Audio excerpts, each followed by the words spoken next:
It ended here, just after 9 a.m. on a quiet Louisiana highway, in an explosion of metal and flesh.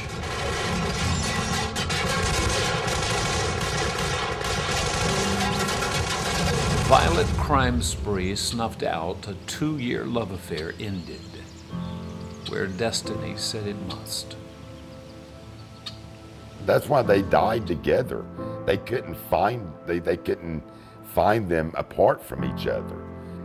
She had just been laid off from a Dallas cafe. He was dabbling in petty crime. He told folks that when they met, it was love at first sight. They were inseparable for the next 2 weeks.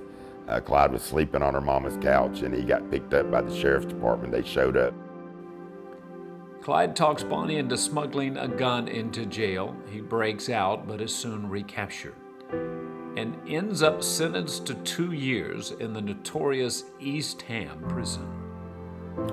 Clyde was raped by a man named Ed Crowder. A man he later murders. The story is Clyde fractured his skull with a galvanized pipe. After leaving East Ham, Clyde vows to never go to prison again. He said he was running, and that's how it started. He reconnects with Bonnie and the violence begins. But not with her. Bonnie never robbed or killed anybody because Clyde wouldn't take her. If he went to do a job, he went with somebody else. He left her. She never walked into a bank or a store or anywhere and said, "Stick 'em up." In fact, Perry Carver says Bonnie never fired a gun at anyone. So these famous pictures were just two young lovers playing around. But the fun and games end when Clyde wrecks his car. Bonnie is severely burned. 30% of her body, but her left leg was mangled. It was burnt to the bone. Then the shootouts begin.